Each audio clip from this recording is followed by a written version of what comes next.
Hello friends. तो आज हम पढ़ेंगे सेल के बारे में।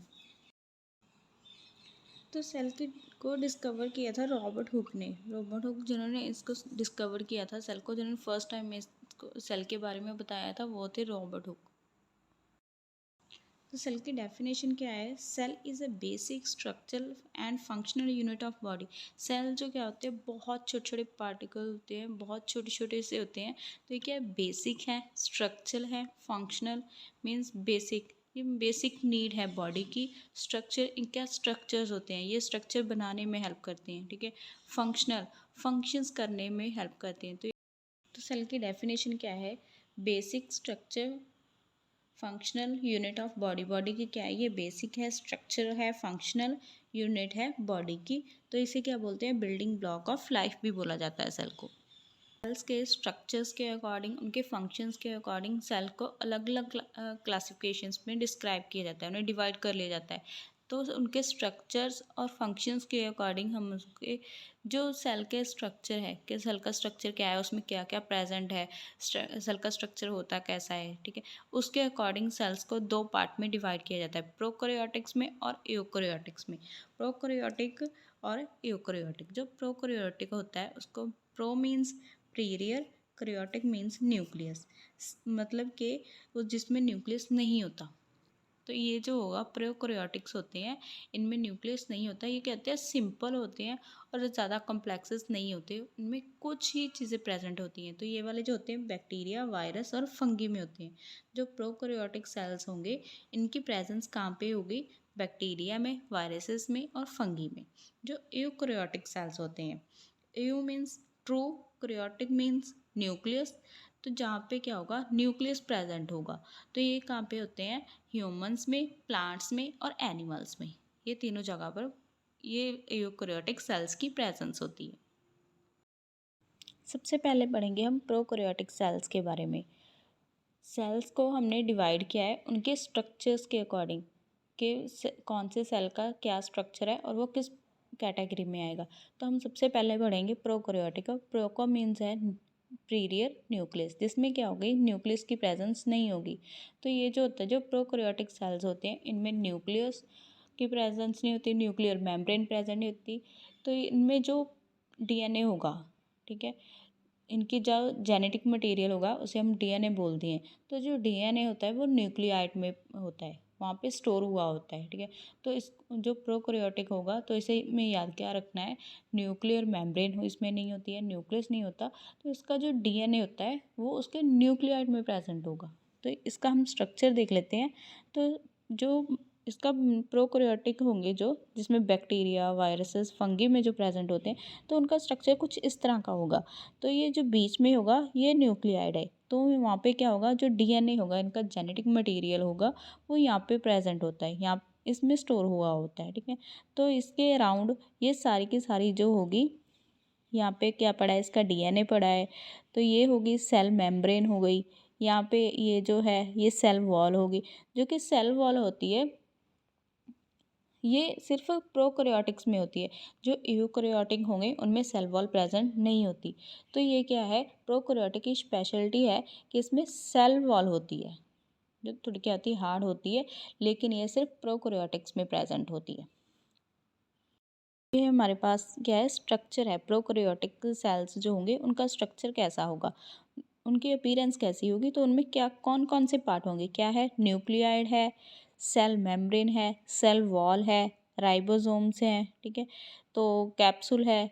जो प्रोकैरियोटिक होंगे बैक्टीरियाज वगैरह, उनमें क्या होगा? कैप्सूल की प्रेजेंस होगी। ये फ्लैजेलम है जो इनकी मूवमेंट में हेल्प करता है। ठीक है। तो ये पिलाइज होंगे। ये जो चीज़ है इसे हम पिलाइज बोलते हैं, जो मूवमेंट में हेल्प करती है। एक बार हम इसके पूरे पार्ट्स को देख लेते हैं। क्या होगा? न्यूक्लियाइड होगा, जिसमें क्या होता है? डीएनए स्टोर हुआ होता है। कैप्सूल होगा, जो सारे प्रोकैरियोटिक सेल्स होंगे उनमें कैप्सूल की प्रेजेंस होती है। राइबोसोम्स, यहाँ पे जो ये राइबोसोम्स पड़े हैं, ये क्या करते हैं? डीएनए बनाने में हेल्प करते हैं और प्रोटीन में भी हेल्प करती हैं। तो प्रोकैरियोटिक में जितना डीएनए होगा, जितना ही प्रोटीन होगा, उसे बनाने में राइबोसोम्स हेल्प करते हैं। सेल मेम्ब्रेन है ये, जो एक उसको स्ट्रक्चर देने में और उसकी अपीयरेंस बनाने में, उसको अटैचमेंट करने में हेल्प करेगा, वो होगा सेल मेम्ब्रेन। मीन उसको एक शेप देने का काम करता है, सेल को शेप देने का काम करता है, उस पार्ट को हम बोलते हैं सेल मेम्ब्रेन। सेल वॉल हो गया कि ये जो उसका डीएनए है, उसके राइबोसोम्स है, उसकी प्लेस में रहे, उसके लिए एक सेल वॉल होती है जो कि थोड़ी रिजिड होती है, लेकिन ये सिर्फ प्रोकैरियोटिक्स में होगी। नेक्स्ट है हमारे पास इसमें पार्ट फ्लैजेलम। ये क्या होगा, हेल्प करता है मूवमेंट में और फाइंड आउट करता है भी कहाँ पे न्यूट्रिशंस हैं और कहाँ पे इसके लिए टॉक्सिन्स हैं। तो उनके बीच का डिफरेंस फाइंड करने के बाद अगर इसको न्यूट्रिएंट्स में, सेल को न्यूट्रिएंट्स पे अटैच होना है तो वहाँ पे इसको अटैच कर देगा, मूव कर देगा उसके तरफ। अगर टॉक्सिन की तरफ जाना है तो टॉक्सिन से थोड़ा दूर कर देगा, ठीक है। तो इस तरह से ये दोनों में डिफरेंस को पता करने का काम करता है। जो ये नेक्स्ट है पिलाई। ये जो हेयर्स लाइक स्ट्रक्चर होंगे, बहुत बारीक बारीक से हेयर्स की तरह होंगे ये, इसे हम बोलते हैं पिलाई। तो ये भी मूवमेंट में हेल्प करते हैं। तो ये थे parts of prokaryotic cells. Next हमारे पास टाइप है यूकैरियोटिक सेल्स। यू मीन्स जहाँ पे ये यू है उसको हम बोलते हैं true. Karyotic means nucleus, true nucleus. True nucleus का मतलब क्या होगा, न्यूक्लियस की प्रेजेंट होगी, न्यूक्लियर मेम्ब्रेन होगी वहाँ पे, ठीक है। तो उसको हम बोल देते हैं ट्रू न्यूक्लियस। तो इसकी डायग्राम देख लेते हैं एक बार हम। तो ये जो यूकैरियोटिक सेल्स होंगे ये प्लांट्स में, एनिमल्स में और ह्यूमंस में, ठीक है। तो ये ह्यूमंस में, प्लांट्स में और एनिमल्स में पाए जाते हैं। अब हम देख लेते हैं इसकी ये डायग्राम। जो ह्यूमन सेल वाली डायग्राम है इसमें वो वाली डायग्राम की है, क्योंकि इसमें न्यूक्लियस भी प्रेजेंट होता है, न्यूक्लियर मेम्ब्रेन भी प्रेजेंट होती है। तो ये वाली हम डायग्राम करते हैं इसमें ह्यूमन सेल की। तो आप इसमें देख लीजिए पार्ट्स। न्यूक्लियर मेम्ब्रेन है, न्यूक्लियोल्स हैं यहाँ पे, ठीक है। तो न्यूक्लियस है, सेंट्रियोल्स हैं, वैक्यूल्स हैं, माइटोकॉन्ड्रिया है, cytoplasm, lysosomes, ribosomes, Golgi apparatus, rough and smooth endoplasmic reticulum, ये सारे के सारे यूकैरियोटिक सेल्स में प्रेजेंट होते हैं। तो इसके पार्ट्स क्या हैं, इसमें सेल मेम्ब्रेन होगी, माइटोकॉन्ड्रिया होगा, सेंट्रियोल्स होंगे, लाइसोसोम्स है, nucleus, smooth and rough endoplasmic reticulum है, साइटोप्लाज्म है, वेसिकल्स हैं जो कि डस्टबिन, जैसा कि डस्टबिन होता है उस तरह के कुछ उनकी अपीयरेंस होती है, गोल्गी एपरेटस है। तो ये सारे के सारे पार्ट्स यूकैरियोटिक सेल्स में होते हैं। जो कि प्रोकैरियोटिक सेल्स होते हैं इनमें जो डीएनए होता है वो स्टोर हुआ होता है न्यूक्लियाइड में। ये यहाँ पे जो न्यूक्लियाइड है वहाँ पे होगा। लेकिन जो यूकैरियोटिक सेल्स होते हैं, जो ये ह्यूमन सेल्स होते हैं, तो इनमें क्या होता है, जो क्रोमोसोम्स होते हैं, जो डीएनए होगा वो क्रोमोसोम्स की फॉर्म में होता है। जो सेल्स के स्ट्रक्चर्स होंगे और उनके फंक्शंस होंगे वो अलग अलग होते हैं। वो हर जगह पे अलग होते, जैसे कार्टिलेज के सेल्स होंगे वो अलग होंगे, उनका फंक्शन अलग होगा।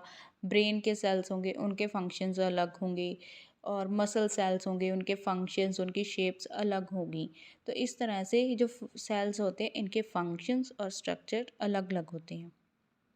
जो कि प्रोकैरियोटिक सेल्स होंगे ये सिंपल होते हैं, ये यूनिसेलुलर में होते हैं जिनमें एक ही तरह के सेल्स होते हैं। तो इनमें मेन डिफरेंस क्या है कि ये जो प्रोकैरियोटिक सेल्स होंगे ये वहाँ पे पाए जाते हैं जहाँ पे सिर्फ एक ही तरह के सेल्स की प्रेजेंस हो। लेकिन जो यूकैरियोटिक सेल्स होते हैं ये होते हैं जहाँ पे कॉम्प्लेक्स हो, बहुत तरह के सेल्स होते हैं, वहाँ पे यूकैरियोटिक सेल्स पाए जाते हैं। तो प्रोकैरियोटिक क्या होते हैं, सिंपल होते हैं। यूकैरियोटिक सेल्स जो होंगे थोड़े कॉम्प्लेक्स्ड होंगे और उनकी जो फॉर्म होगी वो एडवांस्ड होती है, और वो सिंपल नहीं होते, उनमें मल्टीपल्स हो सकते हैं, वो जिनमें ज़्यादा अपीयरेंस होती है सेल्स की, अलग अलग तरह के होते हैं, वहाँ पे होते हैं यूकैरियोटिक सेल्स। आज हमने किया है सेल की डेफिनेशन की है और सेल के टाइप्स किए हैं, जो कि उसके स्ट्रक्चर बेस्ड हमने उनको डिवाइड किया है। उसमें थी प्रोकैरियोटिक और यूकैरियोटिक। इनके हम आज हमने इस वीडियो में उनके पार्ट्स के बारे में पढ़ा है, उनके कौन कौन से पार्ट्स होते हैं। आई होप आपको ये सेल का टॉपिक समझ में आ गया होगा। तो सेल की डायग्राम और जो उसके डिस्क्रिमिनेशंस हैं, जो इन दोनों के डिफरेंस हैं, वो हम नेक्स्ट वीडियो में करेंगे। अगर आपको टॉपिक समझ आ गया हो तो लाइक शेयर और सब्सक्राइब करना मत भूलिएगा। अगर आपको कोई टॉपिक समझना हो तो आप मुझे कमेंट बॉक्स में लिखकर छोड़ सकते हैं, तो उसके जो वीडियो नेक्स्ट वीडियो में उस टॉपिक के बारे में हम बात कर लेंगे। Thank you friends, please keep supporting with your sharing and likes. Thank you.